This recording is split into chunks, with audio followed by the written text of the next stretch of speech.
Assalamualaikum Sobat Dewa, kali ini Dewa Film akan menceritakan alur cerita dari film berjudul Orphan, yang tayang di tahun 2009 lalu.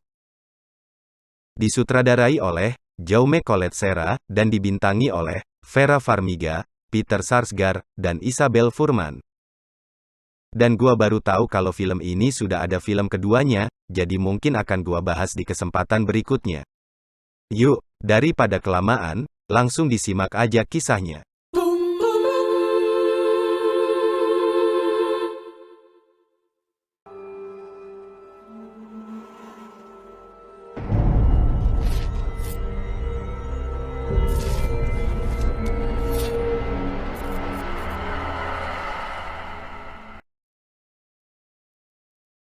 Scene dimulai dengan pasangan suami istri yang tengah berada di sebuah rumah sakit.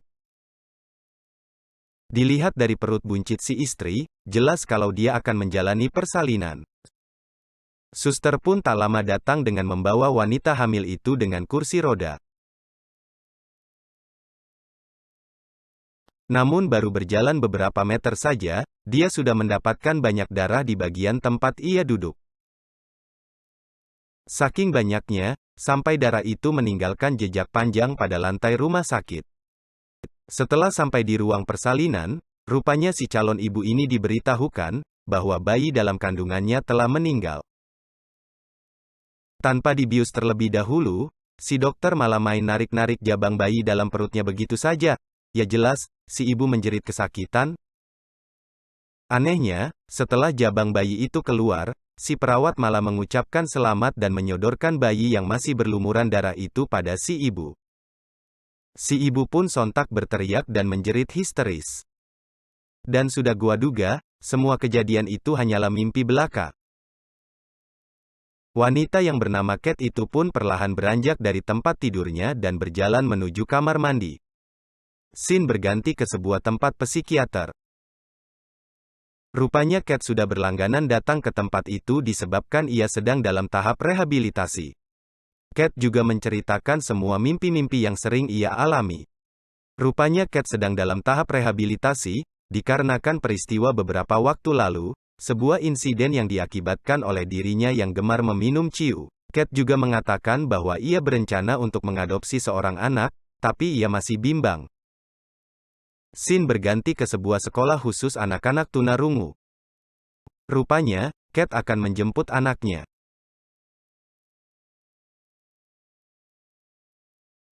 Saat di perjalanan, Kate berhenti di persimpangan lampu merah. Ia sempat melamun dan tak sadar menginjak pedal gas di saat lampu masih berwarna merah. Tentu saja hal itu membuatnya hampir menabrak truk besar yang melintas.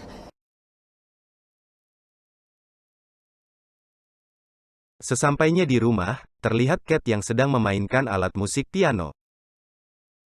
Namun saat sedang serius, terdengar suara mengganggu yang berasal dari samping dinding rumahnya. Kate mulai kesal dengan suara itu. Kate segera menghampiri asal suara itu. Rupanya suara itu berasal dari Max yang sedang bermain bola basket. Dengan reaksi kesal, Kate menegur Max. Alhasil, Max terlihat sedih dan ketakutan. Kate yang melihat wajah sedih Max, segera sadar dan berbicara dengan perlahan dengan menggunakan bahasa isyarat.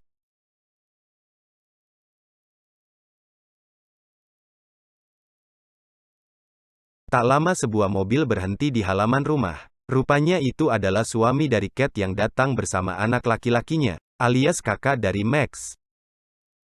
Mereka pun segera bermain menghampiri Max dan membuat Max kembali tertawa dan gembira. Malam pun tiba, Kate membawa Max ke tempat tidur. Max terlihat meraih sebuah buku yang segera ia tunjukkan kepada Kate. Rupanya setiap hendak tidur, Max selalu meminta diceritakan sebuah dongeng dari buku itu. Namun rupanya kisah itu, mengingatkan dengan kegagalannya di masa lalu, saat hendak memiliki seorang anak. Setelah menceritakan dongeng, Kate pergi ke kamar mandi. Namun ia dikagetkan dengan kehadiran suaminya. Rupanya suaminya hendak mengajak untuk melakukan pergulatan. Malang bagi suaminya, karena Kate rupanya tak ingin melakukannya. Si suami pun sadar akan trauma yang dialami istrinya, dan memilih untuk menunda pergulatan yang ia inginkan. Saat berada di ranjang, Kate mengutarakan keinginannya untuk mengadopsi seorang anak perempuan, dengan niat agar cintanya pada anak yang telah tiada itu, dilimpahkan pada anak lain yang lebih membutuhkan. Keesokan harinya, mereka mendatangi sebuah panti asuhan wanita bernama St. Mariana.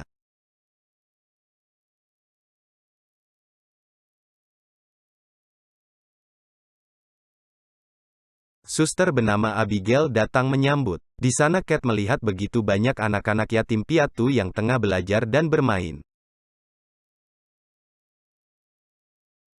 Saat John tengah berjalan-jalan, ia bertemu dengan anak gadis yang sedang melukis di sebuah ruangan seorang diri. Anak gadis yang bernama Esther itu pun memperkenalkan diri.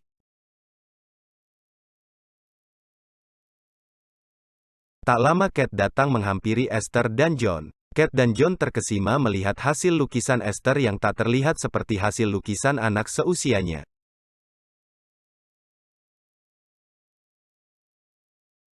Setelah mengobrol beberapa hal, Kate merasa kalau Esther adalah anak yang tepat untuk ia adopsi. Kate pun segera mengurus surat-surat adopsinya di ruangan Suster Abigail berada.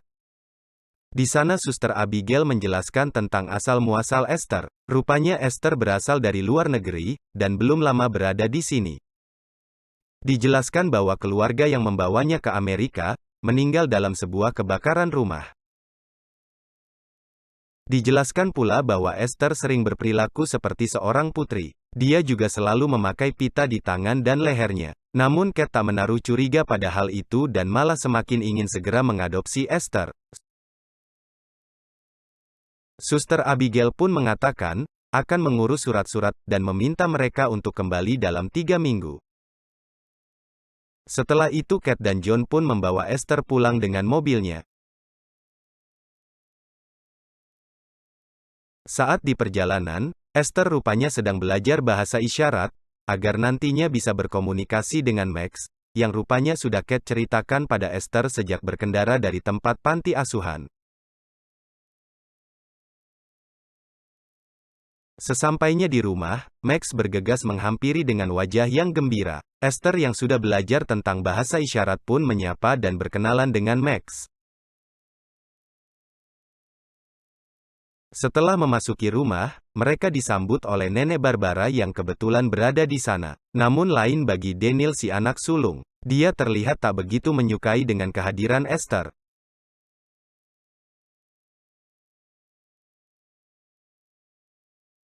Hari-hari berlalu. Terlihat kini Kate dan John lebih peduli kepada Esther ketimbang pada Daniel. Hal ini membuat Daniel merasa semakin tak menyukai dengan keberadaan Esther.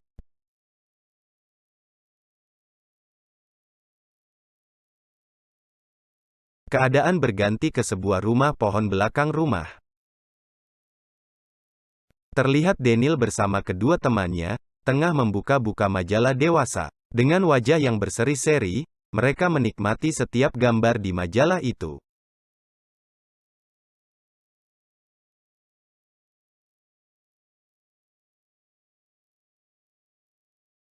Malam harinya, John kembali mencoba untuk melakukan pergulatan bersama istrinya.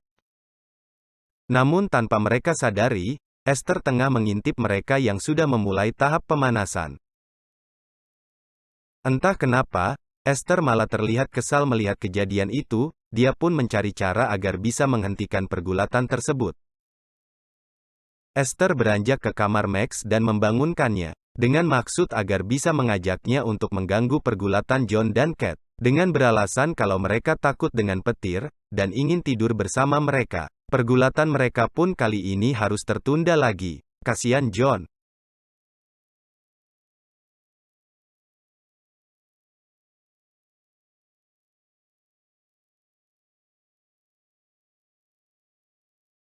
Pagi pun tiba. Saatnya anak-anak berangkat sekolah. Namun Kate terkejut dengan penampilan dari Esther. Ia malah mengenakan pakaian klasik yang tak pantas dikenakan untuk bersekolah. Saat ditegur, Esther malah mengira bahwa Kate tak menyukai dengan pakaiannya. Kate pun tak bisa mengatakan apa-apa lagi.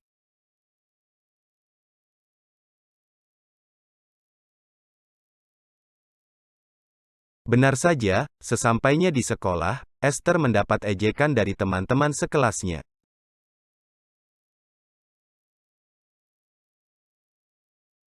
Sepulang sekolah, terlihat Daniel sedang bermain tembak-tembakan. Namun tiba-tiba seekor burung merpati hinggap di sana. Daniel penasaran dan berpikir untuk mencoba menembaknya. Namun setelah berhasil mengenainya, Daniel malah merasa sedih dan bersalah karena telah membuat merpati itu terluka. Esther dan Max yang kebetulan berada di sana segera menghampiri Daniel. Melihat burung yang sekarat itu, Esther malah mengambil batu dan menyuruh agar Daniel menumbuk burung itu, dengan niat supaya penderitaan burung itu segera diakhiri. Daniel yang mentalnya masih mental kerupuk, tentunya tak mampu melakukannya, dan malah menangis tersedu-sedu. Kasian Daniel. Esther dengan segera menumbuk merpati itu hingga merpati itu berubah menjadi daging geprek. Kasian merpati. Melihat hal itu, Daniel ketakutan dan meninggalkan Max dan Esther. Hari berganti. Esther kembali dibully, kini giliran Daniel yang sengaja menabrak Esther, sehingga membuat ia terjatuh. Teman Esther yang melihat sebuah Alkitab yang terjatuh, segera mengejeknya. Mereka saling berebut buku Alkitab hingga akhirnya isi buku itu bertebaran ke sana kemari. Mereka saling berebut buku Alkitab hingga akhirnya isi buku itu bertebaran ke sana kemari. Saat Esther tengah memungutinya, teman Esther melihat pita hitam yang berada di leher Esther. Ia penasaran dan mencoba menyentuhnya. Sontak Esther berteriak dan menjerit sekeras-kerasnya. Semua murid yang berada di sana pun keheranan melihat reaksi Esther.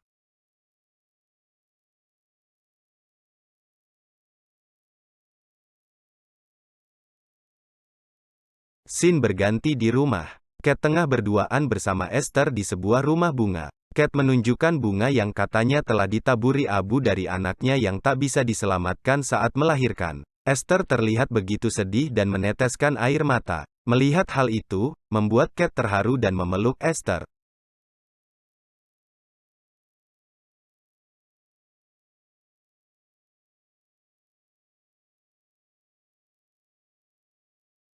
Di lain hari, John mengajak Max dan Esther ke sebuah taman bermain. Kemudian datang seorang wanita yang terlihat ingin menggoda John. Hal itu pun diketahui oleh Esther. Wanita itu rupanya adalah ibu dari anak yang suka membuli Esther di sekolah. Saat anak itu sedang bermain, Esther berencana untuk mencelakai anak itu dengan cara mendorongnya dari tempat tinggi hingga terjatuh.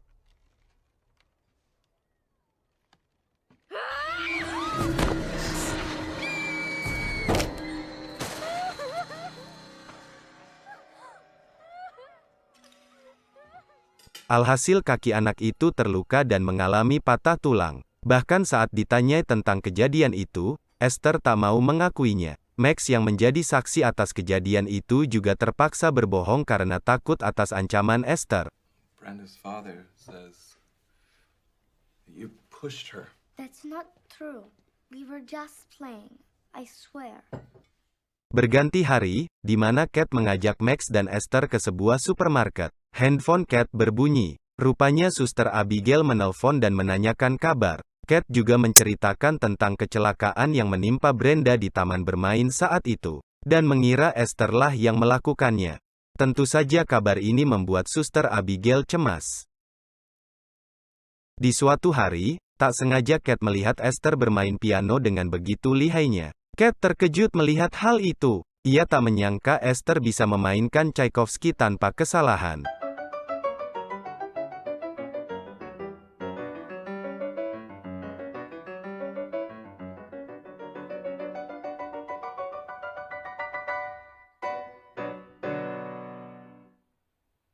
You told me you didn't know how to play. No, I didn't. Yes, you did. You offered. Kate menceritakan hal itu kepada John. Kate menganggap Esther sudah membohonginya selama ini. Namun John malah tak memperdulikan hal itu, dan malah menganggap itu adalah masalah yang mudah dilupakan. Namun situasi perbincangan mereka berubah saat Kate membahas tentang wanita yang menggoda John saat di taman bermain. John tak menyangka Esther sudah menceritakan tentang ini pada Kate. Ini membuat Kate mengungkit tentang perselingkuhan John 10 tahun lalu. Mereka akhirnya pun bertengkar. Mendengar pertengkaran itu, justru membuat Esther tersenyum karena berhasil membuat Kate dan John ribut. I just feel like I've earned a little trust here. I gave you a second chance. That's not fair. That's not fair. Let me get this straight. We can talk about my mistakes, but not yours. I was sick. You're an asshole who wanted to fuck somebody You else. put our child. Keesokan harinya, Suster Abigail datang berkunjung. Ia menceritakan kalau ada yang tak beres dengan masa lalu Esther. Dahulu pernah ditemukan anak laki-laki yang meninggal dengan gunting di tangannya, yang tanpa sengaja menusuk rahangnya. Anehnya, saat kejadian, Esther juga berada di lokasi tersebut. Bahkan di setiap terjadi sebuah kecelakaan, Esther selalu berada di lokasi kejadian. Bahkan dikabarkan, keluarga Esther sebelumnya yang meninggal akibat kebakaran, rupanya bukan diakibatkan oleh kebakaran yang tak disengaja. Alias seseorang telah membakar rumah itu. House fire. I checked into it further. It was arson. They have never found the person who did it. Mengetahui kondisinya mulai tak aman, Esther meminta bantuan Max untuk menyingkirkan Abigail. Esther juga meminta kunci dari rumah pohon milik Daniel. Saat sedang mencari kunci itu, mereka malah menemukan pistol milik John. Ini membuat rencana Esther semakin gacor. Esther dan Max pun menuju jalan di mana nantinya akan dilewati oleh Abigail. Tiba-tiba Esther mendorong Max hingga tersungkur ke tengah jalan. Abigail yang terkejut, segera menginjak pedal rem mobilnya. Beruntung ia berhasil memberhentikan mobilnya sebelum menabrak Max yang masih tergeletak di tengah jalan. Segera Abigail turun dari mobil dan menghampiri Max. Tak disangka-sangka, sosok Esther sudah berada di belakangnya dengan martil yang ia genggam. Hanya dengan satu pukulan, Abigail langsung pingsan. Tanpa rasa bersalah, Esther menyuruh Max untuk membantunya menyeret Abigail menjauh dari jalan raya.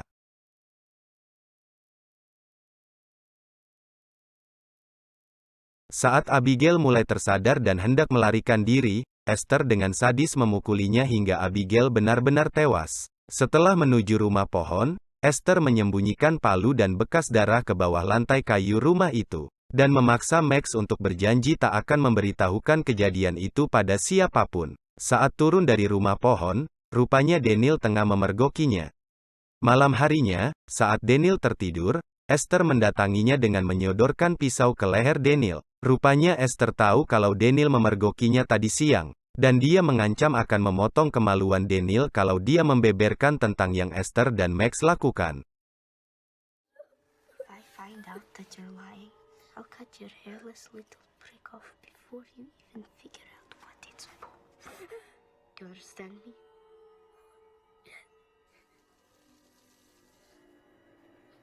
You piece yourself.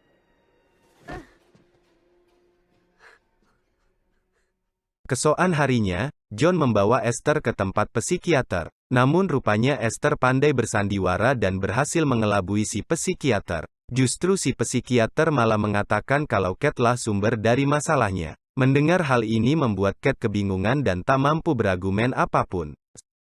Sesampainya di rumah, Kate mendapat telepon dari seorang suster yang bekerja di panti asuhan Mariana, memberitahukan bahwa Suster Abigail sudah tak pulang sejak kunjungannya ke rumah Kate. Kate yang tak tahu tentang yang terjadi pada Abigail pun tak mampu memberikan banyak informasi. Pihak polisi pun mulai melakukan pencarian hingga malam hari. Benar saja, mereka menemukan mayat Suster Abigail yang sudah berlumuran darah. Para polisi mengajukan beberapa pertanyaan kepada keluarga Kate. Namun tak banyak petunjuk, yang membuat mereka belum berhasil menemukan si pelaku. Dalam benak Kate, ia mencurigai Esther. Namun ia tahu tak akan semudah itu mengutarakan ini pada suaminya. Maka dari itu ia mulai menelusur dan mencari info tentang pembunuhan dan kelainan jiwa yang terjadi pada anak seusia Esther di internet. Setelah mendapatkannya, Kate menunjukkan semua itu pada John. Namun John tak begitu memperdulikan hal itu. Ia malah menganggap kalau Kate belum mampu untuk mempunyai anak adopsi. Di suatu ketika, Kate yang sedang beres-beres di dapur, dihampiri oleh Esther yang ternyata membawa seikat bunga yang ia petik dari tempat bunga di mana abu anaknya berada. Surprise for you, Mommy. You do? I picked these flowers just for you. Ini membuat Kate marah dan terpukul. Kate pun segera merebut bunga itu. Namun Esther tak membiarkannya, hingga membuat mereka saling menarik dan berebut. Esther berteriak sambil mengatakan kalau lengannya sakit. John yang melihat hal itu segera datang. Esther segera berlari menuju kamarnya. Di tengah malam, Esther pergi ke ruang penyimpanan alat-alat milik John. Rupanya Esther mencoba membuat Kate dibenci oleh John dengan cara mematahkan tulang lengannya sendiri. Hal ini akan membuat John mengira bahwa Kate lah yang telah melakukan itu saat kejadian siang tadi. Setelah berada di kamarnya, Esther memanggil-manggil John. Mendengar panggilan itu, John segera datang. Esther merintih dan memperlihatkan lengannya. Jelas saja John langsung menyalahkan Kate sebagai penyebabnya. Kate yang mulai stres, berpikir untuk keluar rumah untuk membeli ciu. Namun sesampainya di rumah, Kate malah berubah pikiran dan membuang semua ciu itu. Karena memang ia sudah berjanji tak akan menyentuh minuman haram itu lagi. Keesokan harinya, Kate mengantar anak-anak ke sekolah. Namun saat Kate keluar dari mobil, Esther diam-diam malah membuka gigi parkir dan melepaskan rem tangan di mobil itu. Ini membuat Max yang masih berada dalam mobil tertarik mundur. Karena turunan jalan yang begitu terjal, mobil itu melaju dengan cepat. Kate yang melihat hal itu segera mengejarnya. Beberapa orang yang hendak menolong pun tak berhasil.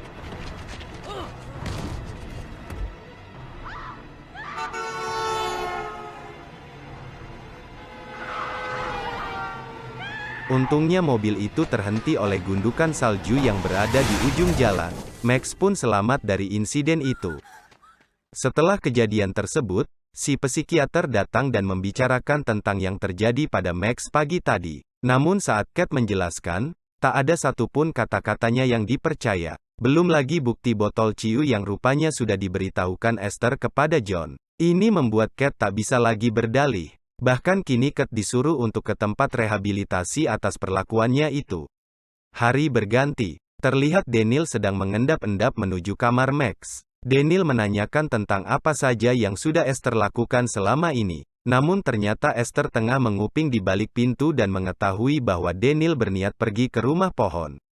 Scene berganti ke kamar di mana Kate dan John tertidur. Dengan perlahan, Kate diam-diam berjalan menuju kamar Max dan berniat membawanya pergi dari rumahnya. Namun sesampainya di sana, ternyata Esther sudah duduk dan sudah mengetahui bahwa Kate memang akan datang ke kamar Max. Kate pun tak bisa melakukan apa-apa kepada Esther karena itu hanya akan membuat keadaan semakin buruk. Hari berikutnya, Kate mencoba mencari-cari info tentang masa lalu Esther, dengan cara menggeledah isi lemarinya. Saat ia menemukan Alkitab milik Esther, rupanya terdapat banyak foto pria dewasa. Kate mulai curiga, hingga akhirnya ia menemukan label bertuliskan Sarne Institute di dalam sana. Kate segera menuju Mbah Google untuk mencari info tentang nama itu. Namun saat Kate menghubungi pihak asrama, ternyata itu bukanlah sebuah panti asuhan, melainkan rumah sakit jiwa. Well, I haven't even told you her name yet. You do not understand. Sarn Institute is not an orphanage, it is a mental hospital. Scene berganti di mana Daniel tengah mencoba membongkar barang-barang Esther yang disembunyikan di rumah pohon. Tapi naasnya Esther sudah membuntuti Daniel. Hingga akhirnya, Esther membakar rumah pohon itu bersama Daniel di dalamnya. Daniel berusaha kabur lewat jendela. Hingga akhirnya ia jatuh dari ketinggian dan tak sadarkan diri. Esther segera mengambil batu dan bersiap merubah Daniel menjadi daging geprek. Untungnya Max datang tepat waktu dengan menubruk Esther hingga mereka tersungkur. Kate berteriak dan segera membawa Daniel ke rumah sakit. Sesampainya di rumah sakit, Esther rupanya tak puas karena mendapati Daniel masih hidup. Karena Esther tahu jika Daniel siuman, ia akan memberitahukan apa yang sebenarnya terjadi. Ia pun meminta izin pada nenek untuk pergi membeli minuman, yang rupanya ia manfaatkan untuk mendatangi ruang perawatan Daniel. Benar saja, Esther segera membungkam wajah Daniel menggunakan bantal hingga Daniel tak mampu bergerak lagi. Mengetahui tanda peringatan yang berbunyi, para dokter datang memberi perawatan darurat pada Daniel. Cat yang sudah tahu kalau itu ulah Esther, segera terbakar amarah dan mendatangi Esther. Dengan keras ia menamparkan Esther yang sedang berjalan sambil menikmati minumannya. Alhasil Esther tersungkur. Esther pun berteriak memanggil nama John berulang kali. Para dokter dan John segera melerai dan memberi obat bius pada Cat. Cat pun akhirnya tergeletak lemas hingga tak sadarkan diri. Sesampainya di rumah, Esther malah berdandan memakai pakaian wanita dewasa. Rupanya ia hendak menggoda John yang sedang teler. John yang melihat itu keheranan. John juga marah saat Esther mulai mengucapkan kata-kata yang cabul padanya. Melihat penolakan dari John, Esther sakit hati dan beranjak ke kamarnya. Sementara Cat yang terbaring di rumah sakit, mendapat panggilan dari seseorang yang mengaku bernama Catherine Coleman. Ia menyuruh Cat dan keluarganya untuk segera keluar dari rumahnya dan menjauh dari Esther. Ia juga mengatakan bahwa Esther sebenarnya bukanlah anak kecil, melainkan wanita dewasa berusia 33 tahun.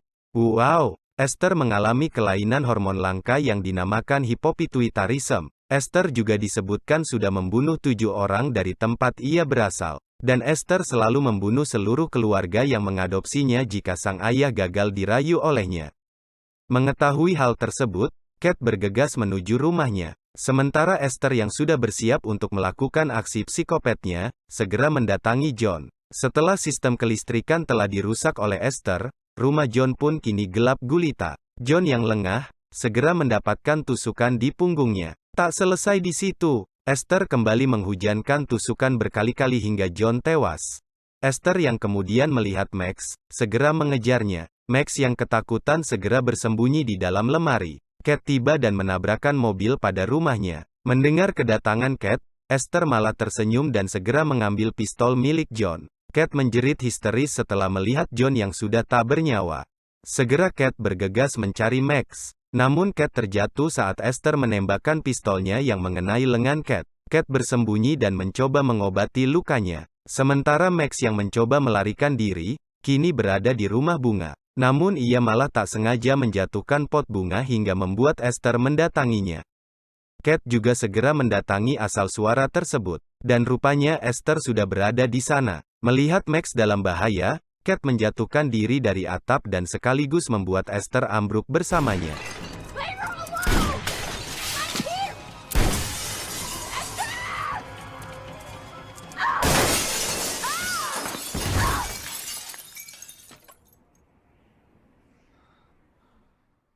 Mengetahui Esther yang pingsan, Cat membawa Max pergi dari sana. Namun psikopat emang kuat dan punya stok 9 nyawa. Baru saja sampai di halaman belakang, Esther sudah berhasil menerjang Cat hingga keduanya bergulat di atas kolam yang membeku.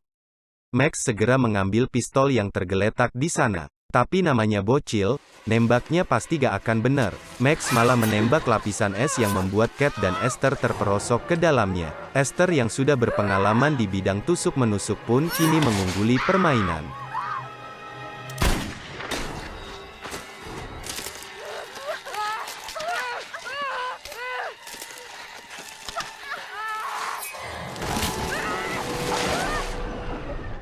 Sementara Cat yang sudah kehabisan nafas, segera menyikut wajah Esther dan segera naik ke permukaan.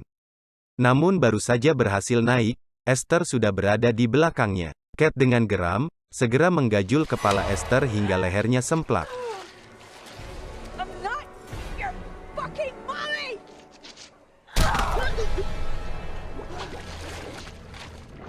Esther pun tenggelam.